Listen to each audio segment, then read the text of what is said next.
Hey everybody, this is Stephanie. I am here with another Traveler's Notebook.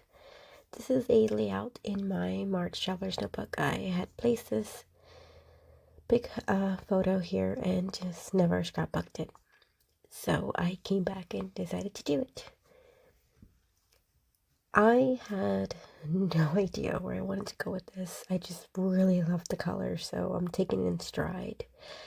I know I always say that, but that's pretty much how I roll. When I come into the craft room, I'm frazzled and from every day, and I just want to get creative, so I kind of just go with the flow. I recently did a purchase and finally got it. A bunch of these stamps. They're from Kelly Winnow, Kelly Stamps, and I remembered purchasing this stamp set, and so I thought, let me get out my prompt list and see what I can work with here. Let me get creative. Let me challenge myself. So I did not mark the get out your stamps prompt, and which I could have marked it down if I used it for the bold title I use stamps, but I kind of wanted to again challenge myself, so I decided to do 2-in-1 and do something different with the background.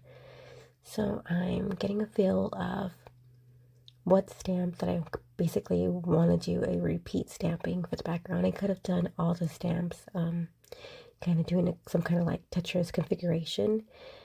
However, I wanted to keep it super simple and not have to worry about the stamp coming out like weird gaps if you do, different shapes and stuff.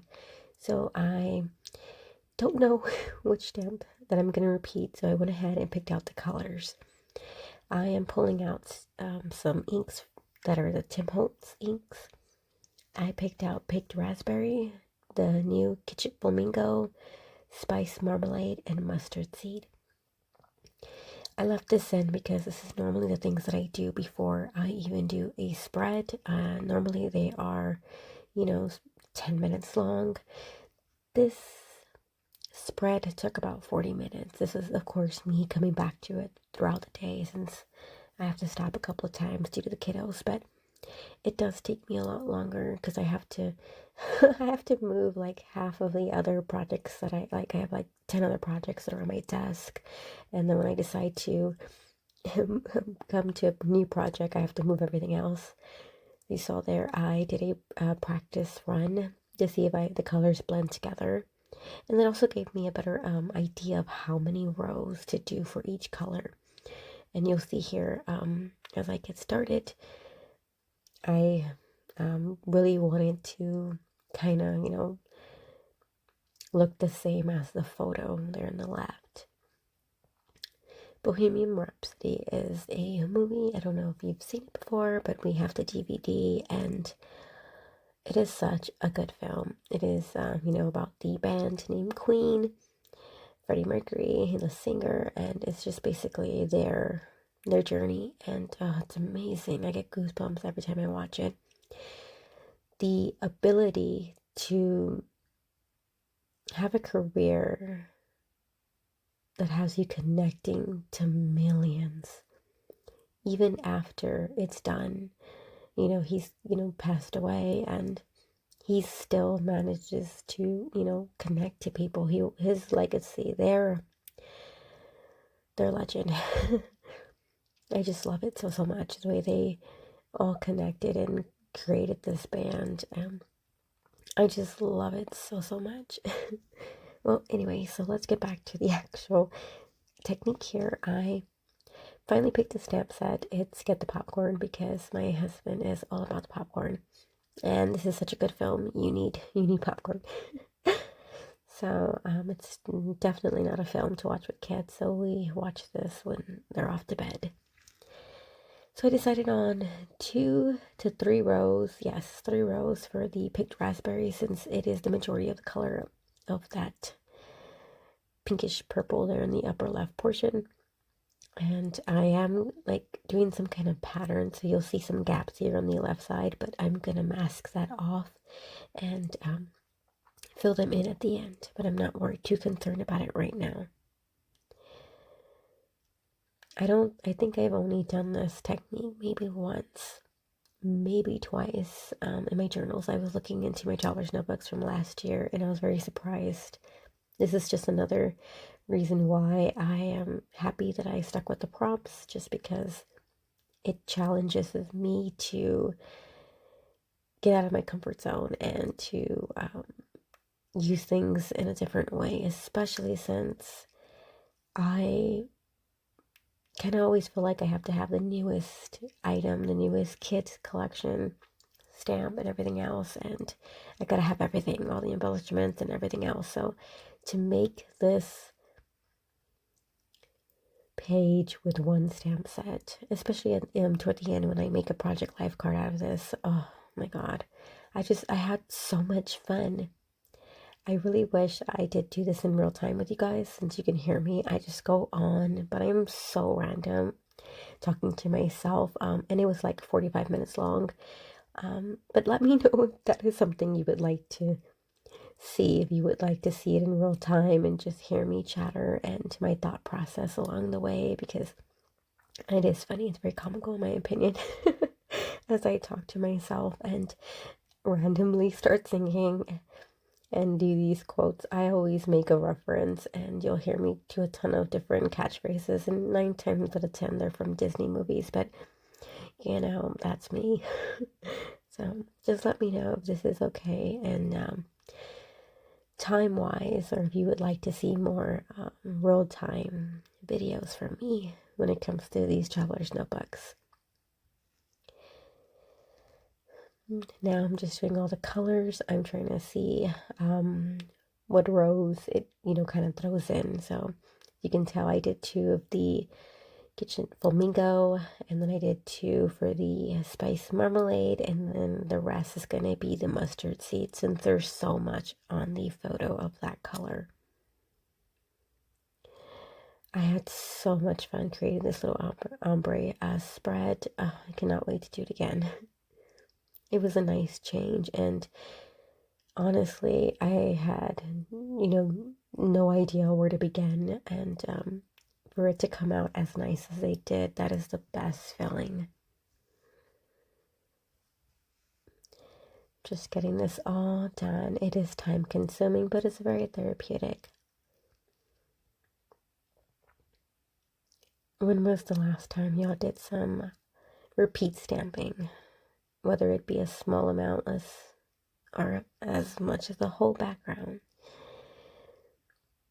Here's where I'm going to remove the insert. This is the best example of why I like to do my own inserts, because since it's not sewn together, I can easily move all the other spreads and then get something done like this.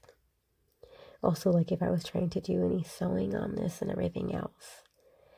Alright, so I hate to cover up some of this background, but we're going to make this work, right? We're going to add in something so we can finish this layout out. I decided to do a 3x4 card, kind of like making my own Project Life card, and I'm going to be using the stamp set to set it up.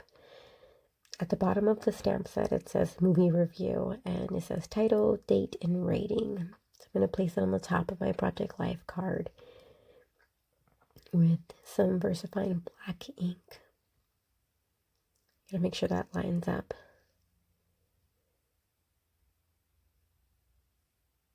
I don't know what I was pointing to, making a reference like, oh, I like it so much. Oh, I was wondering if I wanted to go with black ink or just go with, the main colors of the spread, but I felt like, I don't want to pull away from everything else. Let me just tone it down, since he also kind of has that silhouette look, how he's kind of in shadow. Basically, there's a lot of black around him, so it would be perfect to add in some black ink. But after I do that, and I add all the other stamps, I do realize that I want to add some color to this card, so that way it's not bare. Alright, I did my stamping here. I went with movie night. We love doing movie night most nights with the kids and without. That's our thing, especially my husband's. And then I place Current Fave in the center since we just really enjoyed this film. And then the bottom says currently watching. Now here's where I'm deciding, do I like this? Do I like it the way it is? And I decide, you know what? It's too plain. Let's add some more color. I was just feeling so bright today, guys. Why not? I'm looking for a little bit of some plastic wrapper, but I didn't find any offhand. I find this wax paper, and guys, I zoom in now. I remember to zoom in. So I'm thinking, oh, it can work. All right, it works. It works. This wax paper is just the same like sticker. Oh, there goes a plastic piece. Oh, I wish I thought of that. And so I'm like, yes, it's perfect. So I grab out picked raspberry to start off from the top. I want it to be the same ombre as the background. Spray a little bit of that so that way it goes around and it kind of, covers up the entire Project Life card. And I don't know what I was doing there. So I decide, okay, it didn't do as much, but I'd rather have it like I could work with it rather than it be too like I fudge up or something. And it doesn't come off as wax paper. So I learned something. Yeah, just go with the plastic when you're doing the smishing technique. Just don't try and replace it with wax paper. Since it gets stuck on the wax paper and I was afraid to wet it since the, these inks, they activate with water. So, oh, look at that. Oh, looks so beautiful. I love that pink. And I'm going to be adding more of that pink raspberry toward the end when I realize that it's the only color that didn't show up, the most, obviously, with the wax paper. That was a fail. Here is the spice marmalade, and then the last one's going to be the mustard seed.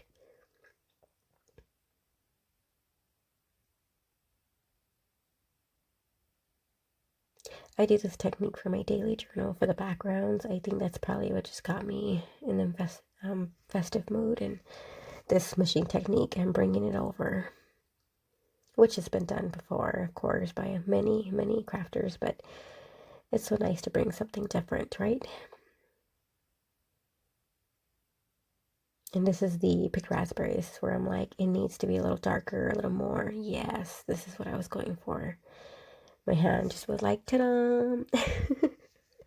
I was just so happy with it. And here it is all completed, guys. I'm doing the happy dance. I love it so, so much. It was so simple and so fun. One stamp, guys, and some inks, and it got achieved, guys. Well, I hope you enjoyed the process and you like what you saw. I hope you consider to subscribe. As always, thanks for watching. Until next time, bye.